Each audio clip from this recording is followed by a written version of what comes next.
आज हम बात करेंगे कोरल वीडियो स्टूडियो की वर्कस्पेस के बारे में।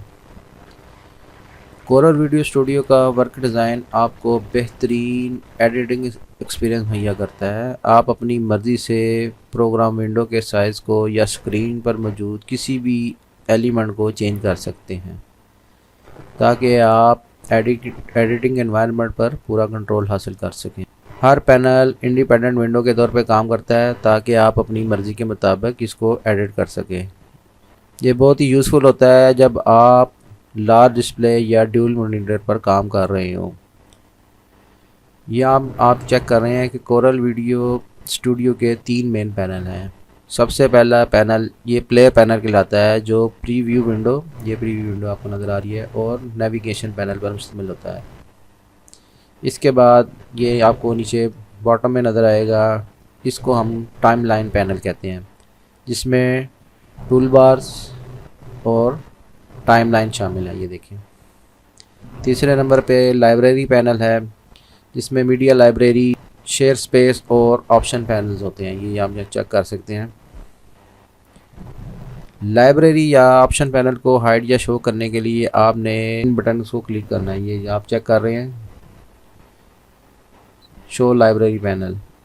अगर मैं शो लाइब्रेरी ऑप्शन पैनल इसको क्लिक करता हूँ तो ये देखिए, चेक करें। अगर सिर्फ हम ऑप्शन पैनल को शो कराना चाहते हैं तो ये इसके साथ वाला बटन है, इसको मैं प्रेस करूँगा। ये देखिए, किसी भी पैनल को जो से आपने मूव करने के लिए आपने टॉप लेफ़्ट कॉर्नर पर डबल क्लिक करना है। यहाँ आप चेक करें, ये टॉप लेफ़्ट कॉर्नर, इसका भी यहाँ है, इस पैनल का भी यहाँ है, और यहाँ इधर मैं डबल क्लिक करूँगा। ये आप चेक कर सकते हैं,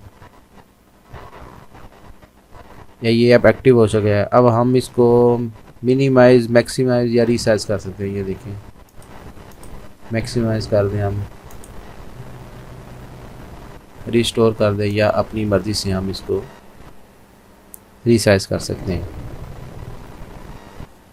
अगर आपके पास ड्यूल डिस्प्ले हैं तो आप किसी भी पैनल को जस्ट ड्रैग एंड ड्रॉप करेंगे। ये देखिए, ड्रैग एंड ड्रॉप करके आप सेकंड डिस्प्ले पर भी शिफ्ट कर सकते हैं। इसी तरह ये प्रोग्राम विंडोज़ है, इस पूरे लेआउट को आप कहते हैं प्रोग्राम विंडो।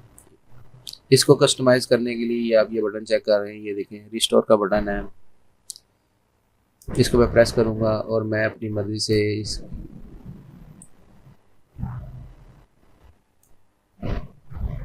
इसके साइज़ को मिनिमम या मैक्सिमम कर सकता हूँ।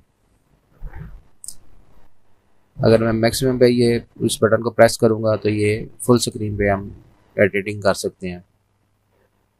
पैनल को डॉक करने के लिए आपने अनडॉक पैनल को ड्रैग करना है। ये देखें,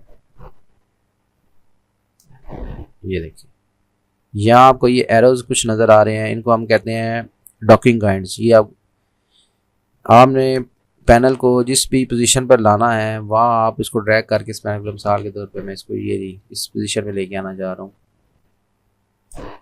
ये देखिए, इसके बाद आपने माउस के बटन को रिलीज कर देना है।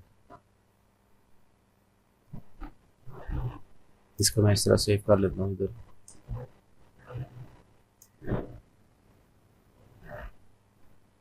ये देखिए, आपको डॉकिंग गाइड नज़र आ रही हैं। ये जो एरोज, ब्लू कलर के एरोज आपको नज़र आ रहे हैं। इस लेआउट को सेव करने के लिए आपने क्या करना है, आपने जाना है सेटिंग में जाना है।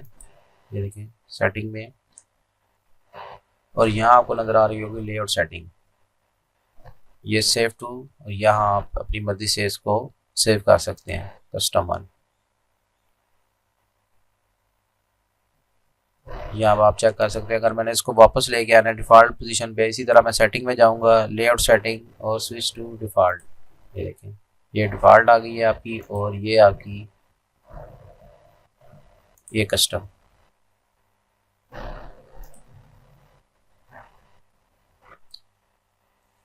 F7 प्रेस करने से भी आप डिफ़ॉल्ट पोजीशन पे ला सकते हैं। यहाँ मैं F7 प्रेस करूँगा, ये देखिए, डिफ़ॉल्ट पोजीशन पे आ चुकी है।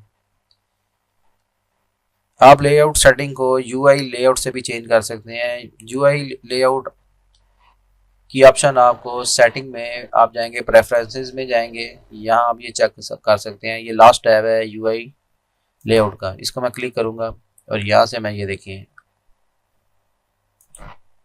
अपना मतलूबा जो लेआउट सेटिंग है उसको मैं ऑप्शन को क्लिक करूँगा और ओके करूँगा। ये देखिए दोबारा अगर आप डायरेक्ट प्रेफरेंस में जाना चाहते हैं तो उसके लिए शॉर्ट की होती है F6। F6 को मैं प्रेस करूँगा, ये देखें ये आपको नज़र आ रही है F6। यहाँ से आप अपनी लेआउट सेटिंग को भी चेंज कर सकते हैं।